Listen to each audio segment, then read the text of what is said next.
একে এনকাউন্টার করে মেরে ফেলা হলো। উদ্দেশ্য হচ্ছে যে সমস্ত তথ্য লোপাট করা, সত্য যেন সামনে না আসে। এই ইসলামিক কালচারটাকে কিছু কিছু হিন্দুত্ববাদীরা এখানে চালু করার চেষ্টা করছে। এই সমস্ত বার্তা যারা দেন তারা প্রকৃতপক্ষে কিছু মনে করবেন না, এদের চিন্তা চেতনা হচ্ছে মধ্যযুগীয়। কাল তো পাড়ার ছেলেকে আপনি খুন করার জন্য লালিয়ে দেবেন যে আমাকে টন্ট করেছে। বারুইপুর কাণ্ডের ধর্ষণ কাণ্ডের যে মূল অভিযুক্ত প্রভাস মণ্ডল পুলিশের হাত থেকে বন্দুক ছিনিয়ে নিয়ে যাওয়ার চেষ্টা করছিলেন যখন পুলিশ রিকনস্ট্রাকশনের জন্য তাকে নিয়ে যাচ্ছিলেন, এবং রাজ্যে নিঃসন্দেহে বলা যায় প্রথম এনকাউন্টারে মৃত্যু। কি বলছেন আইনজীবী তথা সিপিআইএম নেতা বিকাশ রঞ্জন ভট্টাচার্য? বিকাশ দা, রাজ্যে প্রথম এনকাউন্টারে মৃত্যু, এটাকে কিভাবে দেখছেন? এটা অত্যন্ত বিপজ্জনক ঝোঁক। একজন অপরাধী অপরাধ কেন করেছেন, তার প্রেক্ষিত কী, কারা কারা তাকে মদত দিয়েছেন, কী উদ্দেশ্য ছিল, এই সমস্ত তথ্য বার করেই তার মধ্য দিয়ে অপরাধ দমনের প্রকৃত ব্যবস্থা নেওয়া যায়। এক্ষেত্রে একে এনকাউন্টার করে মেরে ফেলা হলো। উদ্দেশ্য হচ্ছে যে সমস্ত তথ্য লোপাট করা, সত্য যেন সামনে না আসে। আমি বারবার বলছি, বিজেপি ক্ষমতায় আসার পর লক্ষ্য করে দেখবেন ধারাবাহিকভাবে বিজেপি সাধারণ মানুষের উপর জুলুম করছে এবং সেইখান থেকে মানুষের দৃষ্টি ঘোরাবার জন্য একটা হিন্দু মুসলমান রায়ট লাগাবার পরিকল্পনা করছে। বারুইপুরে যে ঘটনা, সে অকুস্থলে আমিও গিয়েছিলাম, আপনারাও গিয়েছেন। গতকাল মুখ্যমন্ত্রী গিয়ে যে বিবৃতি দিয়েছেন, তার পরিপ্রেক্ষিতে এই এনকাউন্টার, এটা সম্পূর্ণ পরিকল্পিত তথ্য লোপাটের জন্যে। এই তথ্য সামনে এলে প্রমাণ হয়ে যেত যে এর পেছনে একটা দাঙ্গা লাগাবার পরিকল্পনা ছিল। কেন বলছেন আপনি এই কথা? মানে মহিলার পার্সপেক্টিভ হিসেবে বলতে পারে একজন মহিলার কাছে এটা প্রথম রিলিফ যে একজন ধর্ষক তার এরকম একটা শাস্তি হলো, কারণ ধর্ষকদের তো ক্ষমা করা যেতে পারেই না কোনোভাবেই না। যারা এটা বলছেন, হ্যাঁ, তারা তো সেই মধ্যযুগীয় ইসলামী শাস্তি প্রথাকে সমর্থন করছেন। আমরা তো ভারতবর্ষে বসবাস করি, আমাদের তো দেশে নিয়ম নীতি আছে। যে সে ধর্ষণ করেছে, তাকে ধর্ষণ করার জন্য কেউ প্রাণিত করেছিল কিনা, কেউ পয়সা দিয়েছিল কিনা, ধর্ষক প্রমাণ হলে পরে ধনঞ্জয়ের ক্ষেত্রে আমরা দেখেছি ফাঁসি হয়েছে। সেই জন্য অনেকে আবার সেই সময় বুদ্ধদেবকে খুব গাল দিয়েছিলেন। তো এটা মহিলাদের পার্সপেক্টিভ না, এটা বৃহত্তর সমাজের ব্যাপার। তাহলে কালকেই একজন মহিলা এসে আমার বিরুদ্ধে অভিযোগ করলো, পরশু দিনই পুলিশে যে এনকাউন্টার করে দিল, মহিলা উল্লসিত।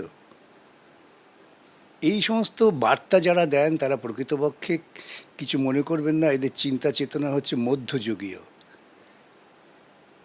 এই ইসলামিক কালচারটাকে কিছু কিছু হিন্দুত্ববাদীরা এখানে চালু করার চেষ্টা করছে, যেটা অত্যন্ত বিপজ্জনক। কেন করা হলো আপনার কি মনে হয়? মানে তথ্য প্রমাণাদি তথ্য প্রমাণ লোপাটের জন্য। দেখেছেন তো বারুইপুরে ঘটনার পরে পরে দুজন নাবালককে ইলোপ করে নেওয়া হয়েছিল, কিডন্যাপ করে নেওয়া, তাকে উদ্ধার করা হলো দেশ পরিবারকে বিজেপির অফিস থেকে। এই ঘটনাগুলো আপনারা বিচ্ছিন্ন মনে করেন নাকি? সম্পূর্ণ পরিকল্পিত। এবং বারুইপুরে এই ঘটনা হওয়ার সঙ্গে সঙ্গেই দেখেছি আমরা আইটি সেল তারা নেমে পড়েছে এটা হিন্দু মুসলমান কালচার দেওয়ার একটা ডিবেট দেখার জন্য।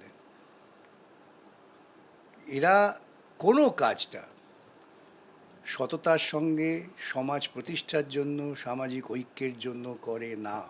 কিন্তু শুভেন্দু অধিকারী রাজ্যের মুখ্যমন্ত্রী, তিনি বারবার করে বলছেন আইনের শাসন প্রতিষ্ঠার কথা। তারা এটা বলেছেন যে ভয় আউট হবে, ভরসা আইন হবে, এবং কোথাও একটা গিয়ে কি আপনি সত্যি মনে করেন না রাজনৈতিক মতবিরোধ থাকতেই পারে, যে কিছুটা হলেও এটা রিলিফ যে একজন ধর্ষক ইনস্ট্যান্ট একটা শাস্তি পাচ্ছেন? মারাত্মক প্রবণতা। এটা কি বলছেন? সভ্যতা থাকবে না। মানব সভ্যতাকে আপনি কোথায় নিয়ে যাচ্ছেন? সেই নেকড়ের যুগে আপনি ভারতবর্ষের গণতন্ত্রকে প্রতিষ্ঠা করেছেন সাম্রাজ্যবাদী ব্রিটিশের বিরুদ্ধে লড়াই করে, সংবিধান গ্রহণ করেছেন। সাংবিধানিক রীতিনীতি মানা হবে না, এই দর্শন চালু করা হচ্ছে। কাল তো পাড়ার ছেলেকে আপনি খুন করার জন্য লালিয়ে দেবেন যে আমাকে টন্ট করেছে। রিলিফ। আবারও বলছি, এটা মধ্যযুগীয় চিন্তা। সেই মধ্যযুগীয় চিন্তা যারা লালন পালন করেন তারা প্রকৃতপক্ষে মেয়েদের বিরুদ্ধে অপরাধের শাস্তি চান না, তারা মেয়েদের বিরুদ্ধে অপরাধ থেকে জিইয়ে রাখতে চান।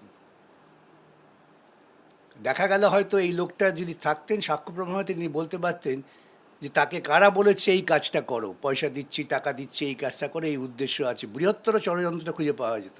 সেটা পাওয়া গেল না। বিকজ আইনজীবী হিসাবে আপনি এনকাউন্টারের ক্ষেত্রে কি কি নিয়ম ফলো করা উচিত আপনি যদি একটু বলেন। আবারও বলছি, এনকাউন্টার হয়েছে, এই ব্যাপারে একটা উচ্চ পর্যায়ে তদন্ত হওয়া দরকার। কিন্তু উচ্চ পর্যায়ে তদন্তটা কি করে হবে? কালকে মুখ্যমন্ত্রী বললেন, আমি ডিজিকে বলেছি 48 ঘন্টার মধ্যে রিপোর্ট দিতে, এবং তার কয়েক ঘন্টার মধ্যে এনকাউন্টার হয়ে গেল। আমি যদি আশঙ্কা করি যে এনকাউন্টারটা পরিকল্পিত, উচ্চস্তর থেকে নির্ধারিত হয়েছিল, আশঙ্কা করতেই পারি। আমার আশঙ্কা খুব ভুলও হতে পারে, কিন্তু আমার আশঙ্কা যে ভুল, এটা সত্য প্রমাণ হবে কি করে? কে তদন্ত করবে? আমি আবারও বলছি, এই ঘটনার প্রেক্ষিতে যথাযথ সত্য উদ্ঘাটন করবার জন্য আমার নিজস্ব পরামর্শ, এটা অনেকে মানবেন না, হাইকোর্টের সুপারভিশনে খুব পরিচিত প্রতিষ্ঠিত রিটায়ার্ড আইপিএস অফিসারদের দিয়ে তদন্ত করানো হোক।